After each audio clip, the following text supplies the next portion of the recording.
Senhor esteja convosco. Proclamação do Evangelho de Jesus Cristo, segundo João. Glória a vós, Senhor. Naquele tempo, Jesus foi para o Monte das Oliveiras. De madrugada, voltou de novo ao templo. Todo o povo se reuniu em volta dele. Sentando-se, começou a ensiná-los. Entretanto, os mestres da lei e os fariseus trouxeram uma mulher surpreendida em adultério. Colocando-a no meio deles, disseram a Jesus: Mestre, esta mulher foi surpreendida em flagrante adultério. Moisés, na lei, mandou que apedrejar tais mulheres. Que dizes tu? Perguntaram isso para experimentar Jesus e para terem motivo de o acusar. Mas Jesus, inclinando-se, começou a escrever com o dedo no chão. Como persistissem em interrogá-lo, Jesus ergueu-se e disse: Que dentre vós, quem não tiver pecado, seja o primeiro a atirar-lhe uma pedra. E tornando a inclinar-se, continuou a escrever no chão. E eles, ouvindo que Jesus falou, foram saindo a começar pelos mais velhos. E Jesus ficou sozinho, com a mulher que estava lá no meio do povo. Então Jesus se levantou e disse: Mulher, onde estão eles? Ninguém te condenou? E ela respondeu: Ninguém, Senhor. Então Jesus lhe disse: Eu também não te condeno. Podes ir, e de agora em diante não peques mais. Palavra da salvação. Glória a vós, Senhor. Caríssimos devotos de São Domingos Sacro, nós estamos iniciando a quinta etapa da Quaresma, a quinta e última semana que nos convida ao regresso de Deus. E para experimentar esse regresso, a Igreja nos oferece a liturgia de hoje, que nos aponta um caminho claro, mas definitivo, dentro da decisão e da liberdade de cada um de nós. A primeira leitura do profeta Isaías recorda-nos que quando o povo de Deus, os judeus, estavam presos no Egito, viviam o sofrimento da escravidão, não tinham liberdade e produziam tudo em favor do povo do Egito. E com o passar do tempo, esse povo sempre cresceu, e o crescimento do povo era sempre avaliado por Deus, porque o povo clamava dia e noite pela libertação. Mas ao mesmo tempo que o povo clamava por libertação da escravidão do Egito, o povo não tinha fidelidade a Deus. Talvez por conta disso, mais de 400 anos, o povo de Deus foi escravo dentro do Egito. E o profeta Isaías, ele aponta junto com o povo que está preso na Babilônia. Depois que o povo saiu do Egito e entrou no deserto durante 40 anos, esse povo chegou à terra prometida, a terra onde jorra leite e mel. A promessa de Deus era que ao passar pelo deserto, o povo encontraria uma terra que seria deles. Habitando nessa terra, o povo de Deus mais uma vez demonstrou infidelidade a Deus. E por conta da infidelidade, o rei Nabucodonosor invadiu Jerusalém, escravizou boa parte dos judeus e os levou à Babilônia. Esses episódios acontecem na história da salvação, que é para a gente entender hoje que quando desrespeitamos ou somos infiéis a Deus, nos tornamos escravos de alguma situação. E essas duas situações, o povo amargou terrível sofrimento. E quando estavam exilados na Babilônia, longe de Jerusalém, o povo começou novamente a voltar para Deus, porque percebeu que a desobediência e a infidelidade fizeram com que o povo fosse escravo novamente. Vocês imaginem um povo que já havia passado mais de 400 anos escravo e Deus os liberta. Esse mesmo povo volta a praticar a infidelidade a Deus e volta novamente para o cativeiro. E no cativeiro, o povo acreditou que quando Deus os visse aprisionados, Deus imediatamente iria destruir a força da Babilônia e libertá-los. Só que se passaram algumas dezenas de anos para que Deus tomasse uma providência em favor do povo. O povo clamou por libertação. E o episódio da leitura de hoje diz justamente isso. Aí o profeta diz: olha, Deus abriu o mar vermelho e nós passamos a pé enxuto. E depois de ter passado por isso, nós voltamos ao cativeiro. Então é hora da gente voltar para Deus. É justamente a quaresma, é o regresso para Deus. A gente faz a experiência de olhar para nós, para a nossa fragilidade, para a nossa miséria, encontrar e dizer assim: está na hora de eu ser uma pessoa melhor. Chegou o momento de eu me tornar uma pessoa melhor. Por quê? Porque essa pessoa que entendeu isso, ela lê a palavra de Deus, ela reza os salmos, e Deus vai, através do Espírito Santo, favorecendo a compreensão de que a vida desta pessoa não caminha sob a luz de Deus, mas se deixa guiar pelos impulsos humanos e as seduções deste mundo. Então a pessoa, ela encontra a salvação, porque ela se liberta daquilo que prejudica a vida dela. Quais são as escravidões que nós nos detemos hoje? Os pecados do orgulho, da falsidade, da arrogância, do egoísmo.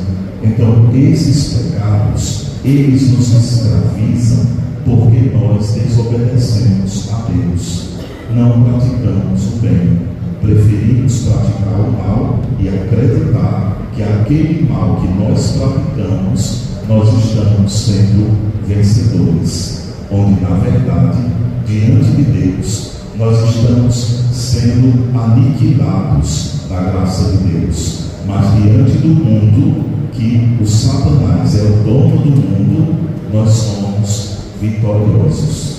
Qual é o Deus que nós escolhemos? É o Deus da vida, que nos oferece a felicidade eterna, ou é o Deus do mundo, que nos oferece uma felicidade passageira e ilusória?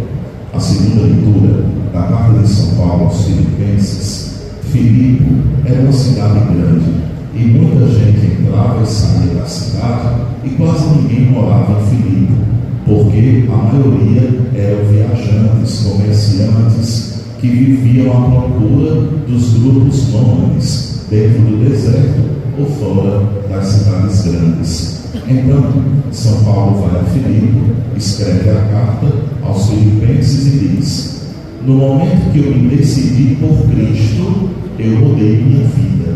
E antes de Cristo, toda minha vida era um lixo. Não era nada. Eu era escravo do mundo. Mas a partir do momento que eu entendi que Cristo é o meu Salvador, eu tomei a decisão de ser uma pessoa melhor.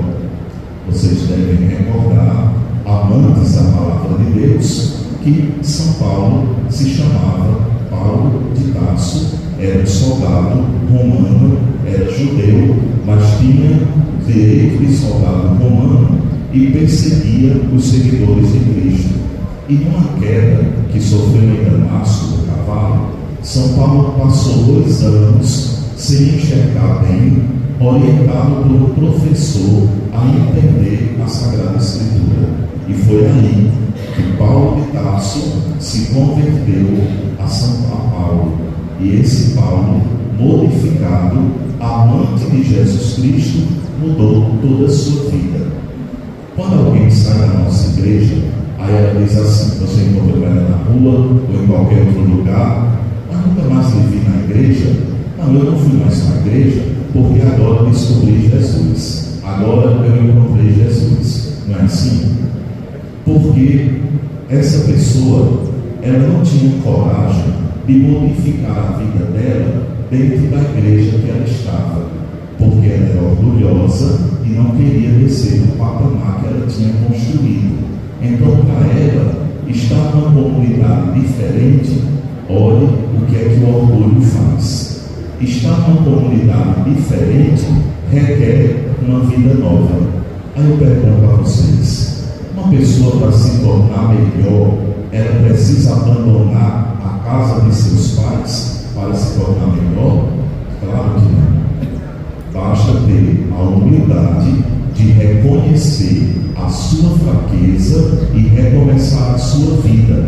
Muitas pessoas saem da igreja porque não têm a humildade de se transformar dentro da igreja, de se converter dentro da igreja e procuram outras expressões para começar uma vida nova. Só que essa vida nova, ela tem uma data de validade. A pessoa, ela ilusoriamente, ela vive aquela farsa durante um tempo, porque depois ela volta a ser quem de fato ela era. Ou seja, o orgulho nos engana. Então é preciso viver sempre com humildade, reconhecer que é pecador, mentiroso, orgulhoso, vaidoso, egoísta e dizer: a partir de agora, com a leitura da palavra de Deus e do entendimento que eu tenho, as minhas atitudes serão diferentes e modificar. Não precisa mudar de lugar, não precisa abandonar a família, não precisa rejeitar os seus. Basta somente ter convicção de fé, assim como São Paulo.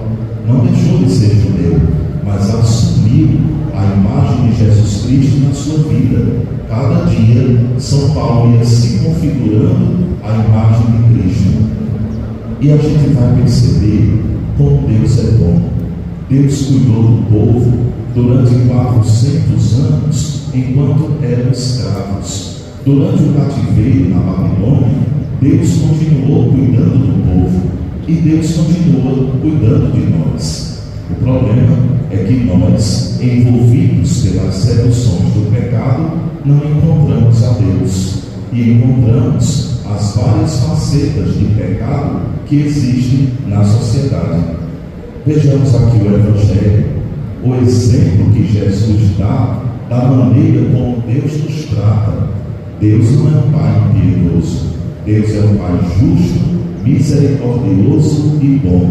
No domingo passado, nos encontramos com a parábola do filho pródigo e nós vimos como o pai acolheu o filho que o abandonou e depois voltou arrependido. Qual foi a posição do filho? Não era mais filho, era escravo, não queria ser mais querido pelo pai, mas seria servo do próprio pai. Qual era o sentimento do pai? Acolher o filho como se nada tivesse acontecido. E de fato, quando o filho retorna, humilhado pelos seus pecados e arrependido das suas atitudes erradas: pai, eu não sou mais teu filho, eu agora quero ser teu servo. O pai disse: nada disso. Levantou o filho do chão, abraçou e o acolheu. É assim que Deus nos trata. Vejamos o caso da mulher que foi pega em adultério. Naquela época, Moisés tinha escrito na lei que uma mulher pega em flagrante de adultério, ela deveria ser apedrejada diante da sociedade até a morte, para servir de exemplo para as outras. E quando eles pegaram esse caso, eles levaram a Jesus para incriminar Jesus. Por quê? Porque na mentalidade deles, eles sabiam que Jesus não iria concordar com a morte, e de fato levaram. Só que quando chegaram diante de Jesus, tiveram uma grande surpresa da sabedoria de Jesus. Quem não tiver pecado, que atire a primeira pedra. A consciência pesou. Aqueles homens que estavam inflamados de ódio para destruir a vida daquela mulher foram surpreendidos pelo amor. O amor os desatou e eles abandonaram a pedra e saíram um por um. Essa atitude de Jesus mostra como Deus nos trata. E veja a misericórdia de Jesus. Mulher, alguém te condenou? Ela disse, não, Senhor. Mas Jesus diz, nem eu. Ora, Jesus, que é o próprio Deus, não condenou a mulher e a libertou.